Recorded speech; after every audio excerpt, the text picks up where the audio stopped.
வணக்கம் மக்களே, சப்பாத்திக்கு மாவு பிசைஞ்சோம். அதை இப்போ பொரோட்டாவாக போடுறோம். அதுக்கு மாவு எடுத்து இங்கே வச்சு நல்லா எண்ணெய் தொட்டு இது ஃபுல்லும் நல்லா இப்படி இழுத்து தேய்ச்சிக்கிட்டு நல்லா எண்ணெயை தொட்டு நல்லா இழுத்து தேய்ச்சிக்கணும். அடுத்து ஒரு கை மேலே ஒரு கை கீழே வச்சு கடையில் அடிக்கிற மாதிரி இப்படி அடித்து விடணும்.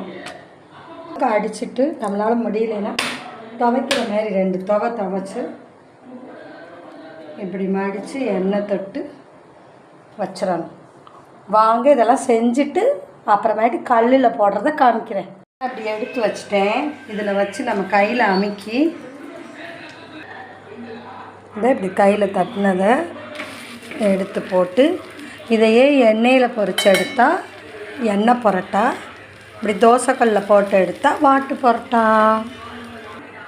அதே மாதிரி கோதுமை மாவையும் செஞ்சு உருட்டி வச்சுருக்கேன். அதை ஒரு பரோட்டா இப்படி தட்டி தூக்கி போடணும். இப்படி போட்டு எடுத்து 2 தட்டு தட்டி சாப்பிட வேண்டியதான். நீங்களும் இது மாதிரி ட்ரை பண்ணுங்கள்.